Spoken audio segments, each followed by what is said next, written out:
What the CIA's mind control experiments actually did to people, the MK Ultra files. To understand what MK Ultra was, you need to understand what the CIA believed it was racing against. It was 1950. American prisoners of war returning from Korea were appearing in filmed confessions, denouncing the United States, expressing beliefs that seemed entirely inconsistent with who they had been before capture. The CIA's interpretation was not that these men had been broken by conventional interrogation.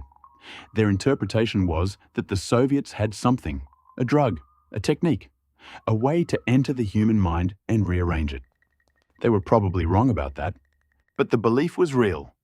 And from that belief, from the genuine Cold War terror that America was losing a psychological arms race it didn't fully understand, a program was authorized that would run for 20 years, span 150 separate research projects, involve at least 80 universities, hospitals, and prisons, and would be conducted almost entirely on people who had no idea it was happening. The program's internal name was MK Ultra. Its stated goal was to develop the ability to control the human mind. The specific capability the CIA wanted did not yet exist in any intelligence arsenal in the world. They wanted to be able to make a person do something, say something, reveal something, believe something, that they would not do under any other circumstance. Not through conventional torture, which produced unreliable information from people willing to say anything to make it stop. Something more fundamental, a way to bypass the will entirely. They also wanted the reverse, a way to make a person forget, to take a trained operative and surgically remove specific memories while leaving everything else intact, to create what the program's architects called a courier, someone who could carry sensitive information without knowing they were carrying it, who could not be made to reveal it under interrogation because the knowledge had been placed below the threshold of conscious access. Whether either of these things is genuinely possible is a question behavioral science still debates. Whether the CIA spent 20 years and significant federal resources trying to make them possible, using unwitting American citizens as the test material, is not a debate. It is documented fact. LSD was central to MK Ultra from the beginning. Sidney Gottlieb, the program's chief architect, a chemist who would later be called the CIA's own Dr. Frankenstein, became convinced that LSD could be the key to unlocking or destabilizing the human mind at will. Between 1953 and the early 1960s, the CIA purchased enormous quantities of LSD from Sandoz Pharmaceuticals and distributed it across dozens of research programs. Some subjects were volunteers. Prisoners offered reduced sentences in exchange for participation. Some were mental patients who were told they were receiving treatment. Some were military personnel who were told they were testing protective gear against chemical agents. None of the non-volunteers were told they were being given LSD. At the Lexington Narcotic Hospital in Kentucky, subjects were kept on daily LSD doses for 77 consecutive days. Researchers were studying tolerance and dependency. What they produced was documented psychological damage in people who came to the hospital seeking treatment for addiction. A soldier named James Stanley was dosed without his knowledge during what he was told was a routine experiment. His marriage fell apart. He became violent. He spent years unable to explain what was happening to him, because there was no explanation he had access to. He did not learn he had been given LSD until 1975, when the Church Committee began its investigation. He sued the United States government.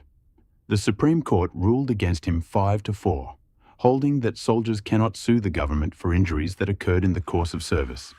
The program had a sub-project called Operation Midnight Climax. The CIA established safe houses in San Francisco and New York City. They hired sex workers to bring men back to these locations. The men were unknowingly dosed with LSD. CIA operatives then observed them through one-way mirrors, taking notes. The operation was run by a narcotics agent named George White, who operated under the cover name Morgan Hall. He later described his work in a letter with a candor that makes the letter one of the most remarkable documents to emerge from the entire investigation. He wrote that he was a minor missionary, toiling in the vineyards, and that where else could a red-blooded American boy lie, kill, cheat, steal, and operate with the full blessing of the government? He was not joking. He was reflecting on a decade of work. The Safe House program ran for 10 years before it was shut down. The most systematically destructive work conducted under MKUltra happened not in a CIA facility, but in a prestigious psychiatric hospital in Montreal, Canada, at McGill University's Allen Memorial Institute, under a physician named Dr. Ewan Cameron. Cameron was not a fringe figure. He was a former president of the American Psychiatric Association, the Canadian Psychiatric Association, and the World Psychiatric Association simultaneously. He was one of the most credentialed psychiatrists in the world. And between 1957 and 1964, funded through CIA front organizations, he conducted what he called depatterning, a systematic attempt to erase a patient's existing personality entirely and rebuild it from a blank state. Patients, many of whom came to the Allen Memorial for depression, anxiety, or marital problems, were placed into drug-induced sleep for weeks at a time, some for months. While unconscious, they were subjected to repeated high-intensity electroconvulsive therapy at doses far beyond any therapeutic use. Cameron used up to 40 times the standard clinical dose. Then, through speakers placed under their pillows, recorded messages were played thousands of times, intended to install new behavioral patterns in a mind that had been reduced deliberately to a childlike state. What the depatterning actually produced was not a clean slate. It was permanent damage. Patients emerged from Cameron's care unable to remember their own names, unable to remember their children, unable to perform basic self-care tasks they had managed their entire adult lives. Several regressed to states of complete dependence, requiring full-time care for the rest of their lives. One patient, Velma Orlikow, wife of a Canadian Member of Parliament, went to Cameron suffering from depression following a miscarriage. She left having lost access to chunks of her memory she never recovered. The CIA funded Cameron's work through a front organization. Whether the patients knew anything at all about what was being done to them is not disputed. They did not. Frank Olson was a 43-year-old Army biochemist who attended a work retreat in November 1953. At that retreat, Sidney Gottlieb spiked the drinks of several attendees with LSD, then told them, after they had ingested it, what had happened. Olson began experiencing severe psychological disturbance in the days that followed. He was brought to New York for what was described as psychiatric support. 9 days after being dosed, Olson fell from the window of his hotel room on the 13th floor of the Statler Hotel. His death was ruled a suicide. His family was told he had jumped. They buried him and were given no further information. In 1975, the family was finally told what had actually happened: that he had been dosed without consent, that his psychological collapse was connected to the LSD, and that the circumstances of his death remained unclear. They had his body exhumed in 1994. A forensic examination found evidence of blunt force trauma to the head inconsistent with a fall. The medical examiner called the manner of death a homicide.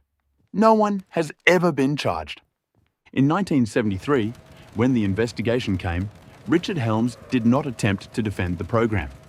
He ordered the files destroyed. The vast majority were. What survived was a bureaucratic accident. 20,000 documents misfiled in a financial records building that the destruction order didn't reach. Those documents formed the basis of the 1977 Senate hearings, in which the CIA director acknowledged the program's existence and expressed regret in the careful language of institutional admission. What the surviving documents revealed was enough to produce one of the largest congressional investigations in CIA history. What was in the files that were destroyed, the majority of MKUltra's records, is a question that cannot be answered, because those answers no longer exist in any accessible form. MKUltra was officially ended in 1973. Many of the people it was conducted on never learned what had been done to them. Some died without ever understanding why their lives had come apart in the specific way they did. Some received settlements. The Canadian government eventually paid $100,000 per victim to some of Cameron's patients. The CIA paid $750,000 to settle a suit brought by 9 of Cameron's patients decades later, sums that arrived, in most cases, when the people who received them were elderly. There is no full accounting. There was never meant to be one. The question the program set out to answer, whether the human mind can be entered, rearranged, and controlled by an outside agent without the subject's knowledge or consent, was never definitively answered by the research itself. What MKUltra definitively answered was a different question: whether the people conducting the research believed any individual person's mind was worth protecting in the pursuit of that goal. The files that survived answer that question clearly enough. The ones that were destroyed presumably answered it even more clearly. The most disturbing documented detail in MKUltra isn't the LSD or the electroshock therapy. It's the file destruction.